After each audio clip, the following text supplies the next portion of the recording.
ओम घृणी सूर्याय नमः। आप सभी पर सूर्य भगवान की कृपा सदा बनी रहे।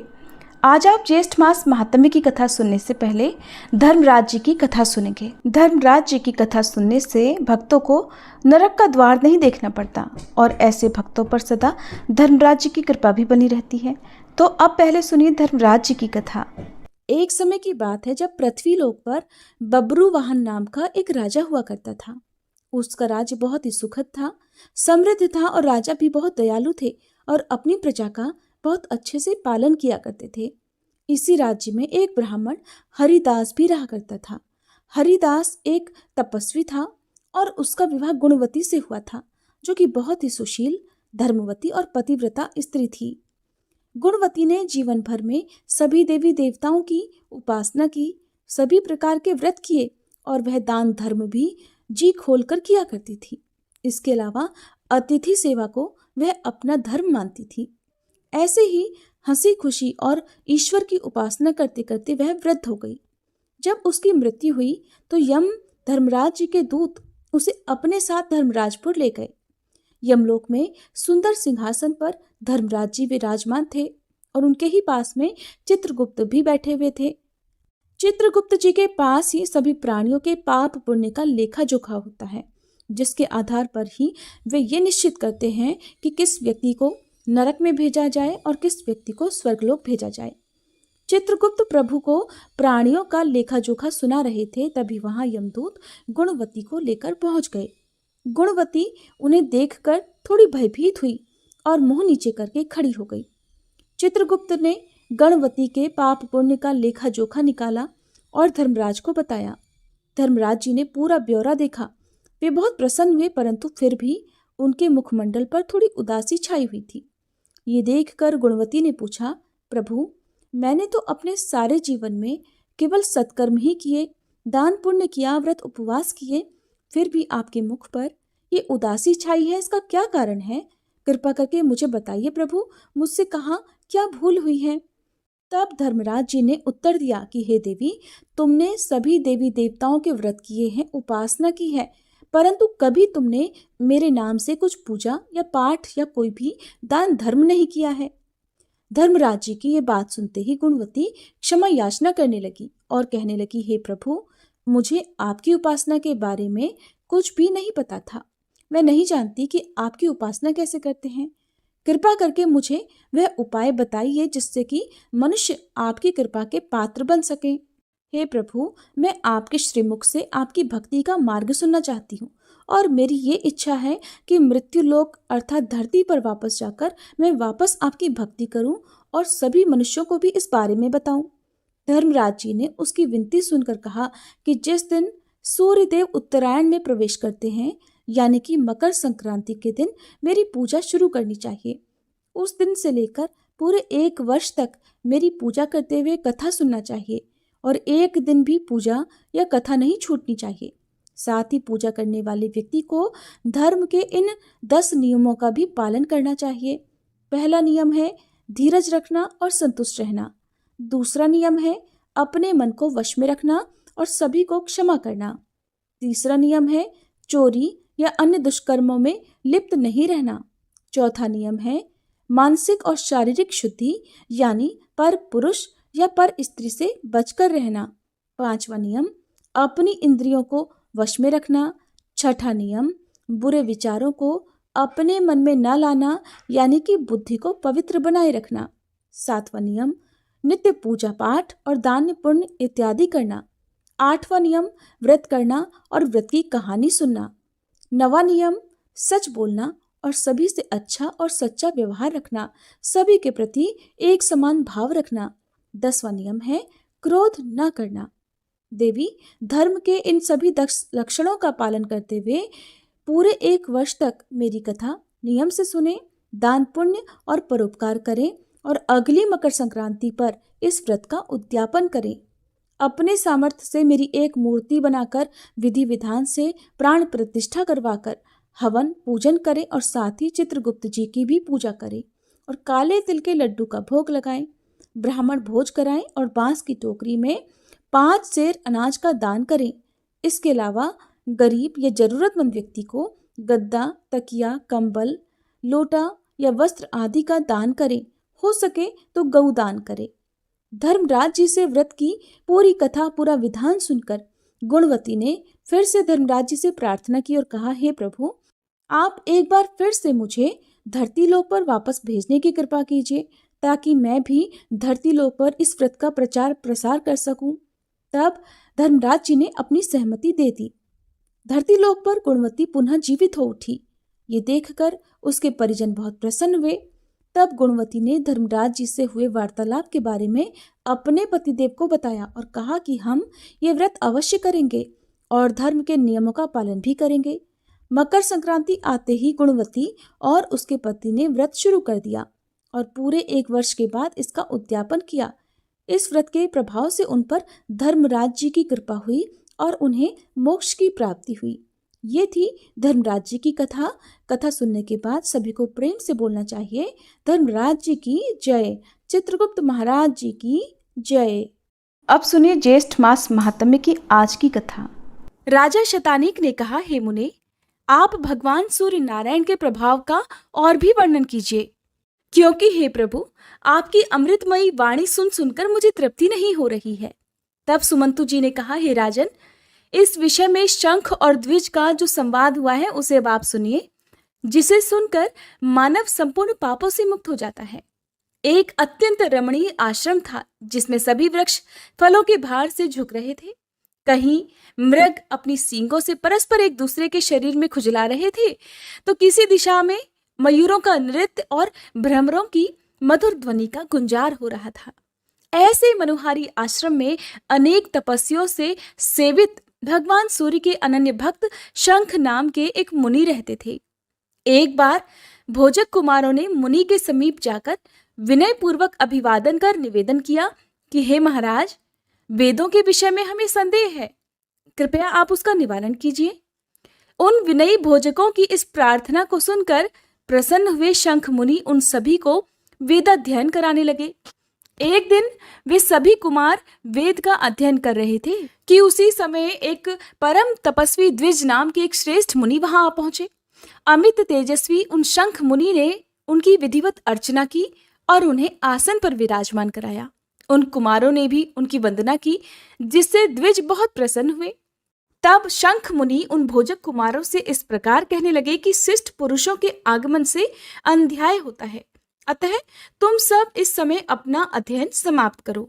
ये सुनते ही कुमारों ने अपने अपने ग्रंथ बंद कर दिए। द्विज ने शंख मुनि से पूछा कि ये बालक कौन है और क्या पढ़ रहे हैं। तब शंख मुनि कहने लगे कि महाराज, ये भोजक कुमार हैं। सूत्र और कल्प के साथ चारों वेद, सूर्य नारायण के पूजन और हवन का विधान, प्रतिष्ठा विधि, रथ यात्रा की रीति तथा सप्तमी तिथि के कल्प का ये अध्ययन कर रहे हैं। द्विज ने फिर से पूछा, हे मुने, सप्तमी व्रत का क्या विधान है और भगवान सूर्य के अर्चन की क्या विधि है?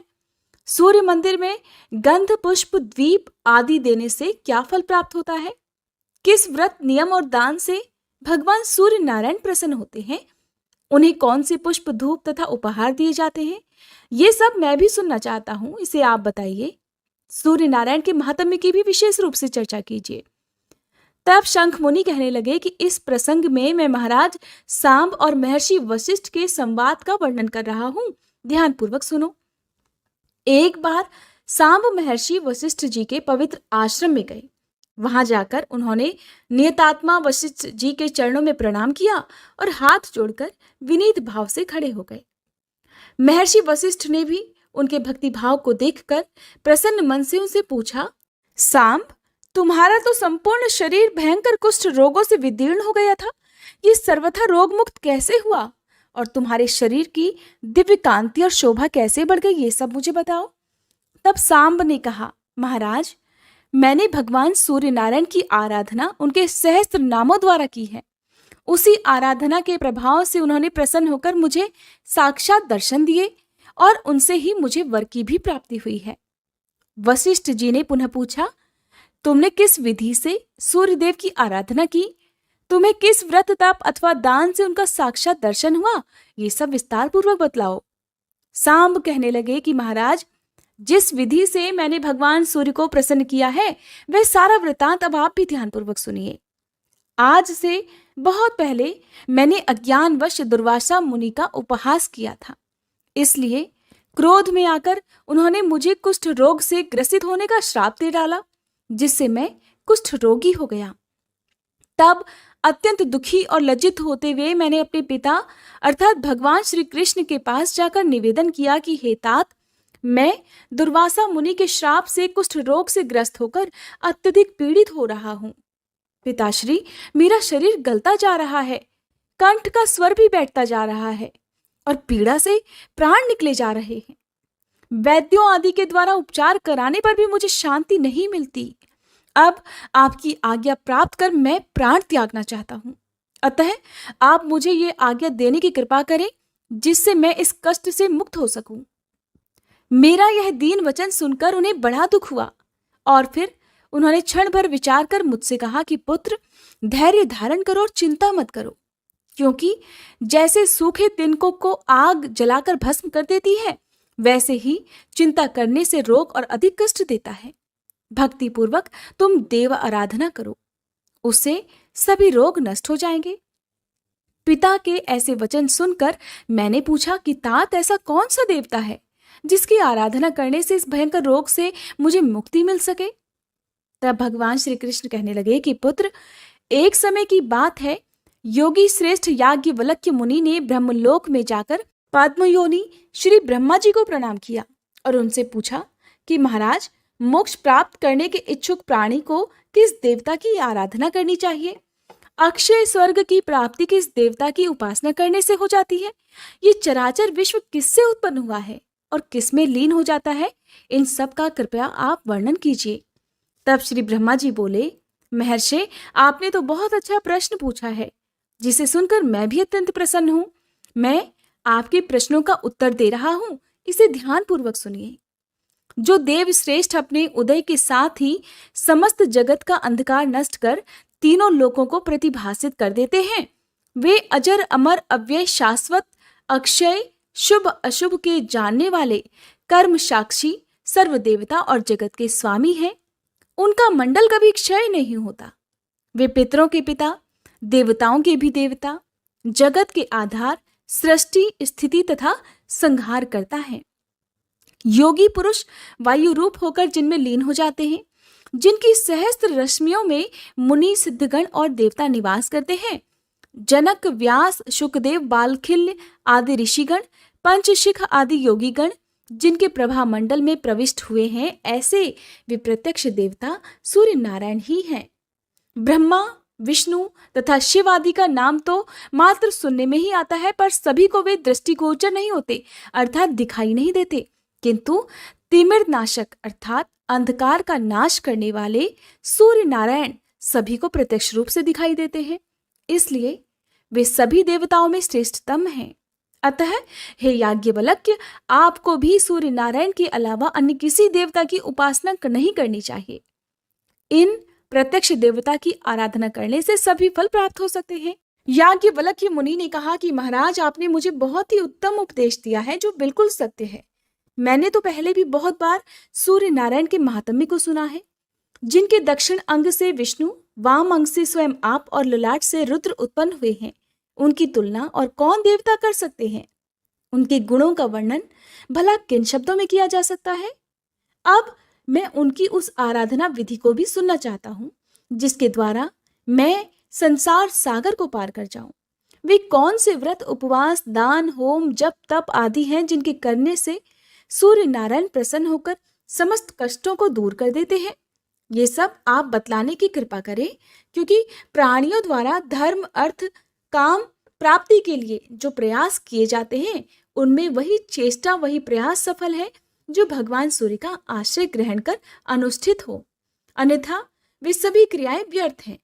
इस अपार घोर संसार सागर में निमग्न प्राणियों द्वारा एक बार भी किया गया सूर्य नमस्कार मुक्ति को प्राप्त करा देता है।